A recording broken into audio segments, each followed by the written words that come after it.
What is up, guys? It is Quinn here, and in this video, I'm going to be running through my Week 15 injury report. So, talking through the players who are questionable, doubtful, and then some of the guys who have already been ruled out heading into Saturday, Sunday, and Monday slate of games. Since there are some Saturday games, hopefully you guys are able to catch this like early Saturday morning, to make the best decisions for your fantasy rosters. As always, if you have any questions, you can drop those down below. If you enjoy the content, hit that like button, subscribe to the channel. I think there are some very interesting kind of injury scenarios to talk through this week. So let's just jump right into it. Starting it off with some of the questionable players, we're going to go with Jeff Wilson dealing with that hip injury. I think this is notable because I think if Wilson is out of this game, I think you have to feel pretty good starting Raheem Mostert.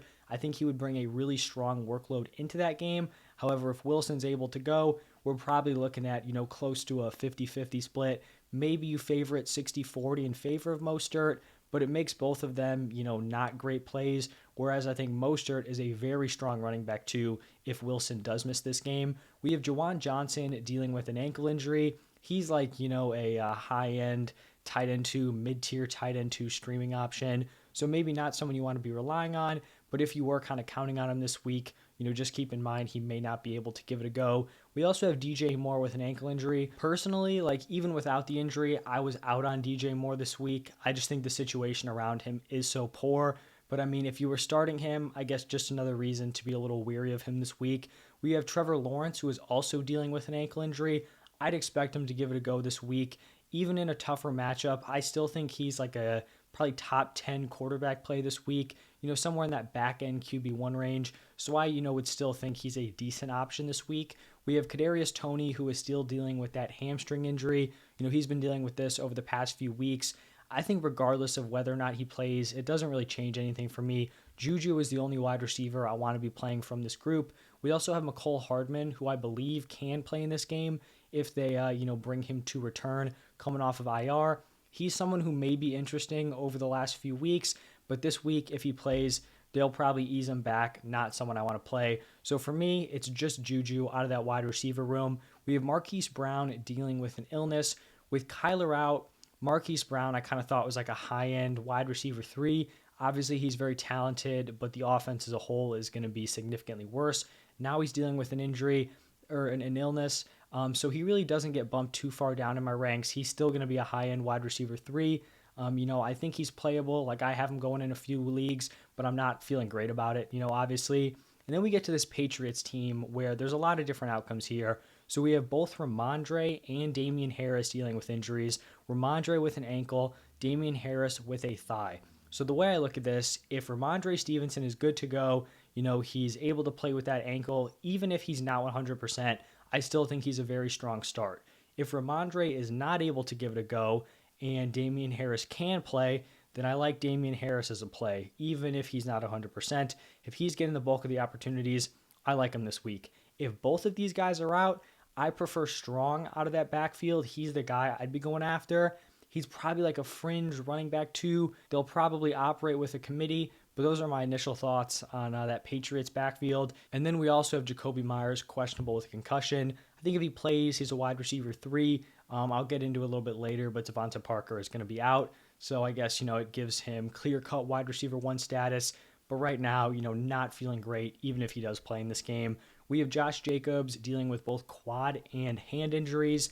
For me, you'd like him to be healthy, but Josh Jacobs has proven that if he is active, if he's suiting up for the game, he just has to be a lock in your lineup. There's really no way around it. Probably a more interesting situation here is T. Higgins with that hamstring. The tough thing here with T. Higgins is that twice before this season, he's been in spots where he's been active, but just has not played. Like one game, like this past week, he plays like one snap, runs one route, and then doesn't play the rest of it. He had another game where I think he played like 10 total snaps. So it's not great because his floor is just so low with this injury where you could fire him up in your fantasy lineup. You're counting on him to win a playoff game, and then he just doesn't give it a go. So this is something I think we're going to have to monitor basically all the way, up until the games start, and we can kind of really see what's going on here. If you have a strong wide receiver 2, I would probably play them over Higgins, but I would also probably play Higgins over like your wide receiver 3 options, just because if he is healthy and ready to go, I think he's probably a top 12 guy. In that same wide receiver room, we have Tyler Boyd dealing with a finger injury, In my opinion, he's not super fantasy relevant. I don't want to start him, even if T. Higgins is out of this game. It seems like it's a pain tolerance thing, but it seems like it would basically be like excruciating pain to catch the football. And we even saw when Jamar Chase missed a lot of time, Tyler Boyd really did not step up at all. He kind of actually regressed. So someone that I would not want to play. I guess Julio isn't super fantasy relevant at this point, but he's questionable with a knee injury. We also have Daniel Bellinger questionable with a knee injury. Just one of these fringe options that you could kind of toss into your lineup, hope for a decent game and a touchdown. And then we have Aaron Jones questionable with an ankle. He's been a limited participant this week, but with the Monday night game, I think he will give it a go. On Monday, we have one player who's doubtful, and that is going to be Kenny Pickett with a concussion. For me, this is a massive boost to Deontay Johnson. In the 4 games where Mitch has played like the majority of the snaps, he has just absolutely peppered Deontay with targets. He hasn't been super efficient with them, but I mean, if you're getting targeted double-digit times, you're definitely startable for fantasy. So I think Deontay is actually a very strong wide receiver 3 play this week, and someone that I do think could have like a breakout game here with Mitch at quarterback. Now moving over to the players who have already been ruled out, we have Lamar Jackson out with that knee injury. Obviously tough for Lamar owners and basically tough for that Ravens offense. We will have Tyler Huntley back. He's cleared concussion protocol and looks like he will be the starter for them. I think you still have to fire up Mark Andrews as a high-end tight end 1, and then I think you play Dobbins as probably like a back-end RB2. Other than that, just got to be avoiding the pieces in this offense. I guess hypothetically you could fire up Huntley. For me, like I don't really think he cracks my top 15 quarterbacks this week. Maybe he falls in, right on the back end, but not someone who I'm feeling great about playing this week. We have Chase Claypool, who has been ruled out, and Chase Claypool on his own with the Bears has definitely not been fantasy relevant, but I do think this is interesting for Justin Fields here because I have been someone who's been pretty optimistic about Fields, rest of season and specifically this week in a tough matchup, and I'm not really fading away from that, but obviously we knew he was going to be without Darnell Mooney. Now he's going to be without Chase Claypool and likely N'Keal Harry, and while these aren't like stud weapons, you're kind of leaving this dude with like Dante Pettis and Equanimous St. Brown. Like his wide receivers are truly going to be terrible. I think I had him as my quarterback 6. Honestly, like I don't think I'd move him down too much, maybe like QB7, QB8. He's someone I still am going to rely on, but it does kind of seem like he's going to have to overcome a lot of things in this game. And we know what's possible with the legs. He can go out there, rush for 150 yards and a touchdown. Like that is totally in the cards. But, he's also going to be battling against a tough defense, battling with, 0 weapons. Like on a good day with all these guys healthy, he has bad weapons. And he's going to be without his top 3 wide receivers. So it's definitely not an ideal situation for Justin Fields. I'd still play him. But, I'm a little more nervous than I was, talking about him earlier in the week. And then we have a pretty notable one here, Mike White out with a rib injury. And this is pretty tough because I think a lot of people, including myself, expected that he would be able to give it a go. It would just be like a pain tolerance thing. And we're in a tough spot now because we will be pivoting to Zach Wilson. And I was very, very high on Garrett Wilson this week. I believe I had him ranked at either wide receiver 9 or wide receiver 10. So I was very, very in on him. And I liked Mike White at quarterback. I liked the matchup against the Lions. And while I'm not totally fading off of Garrett Wilson, I mean, this definitely drops him out of my wide receiver 1s. I think he's probably a fringe wide receiver 2, and it obviously has nothing to do with his talent. The matchup is still good.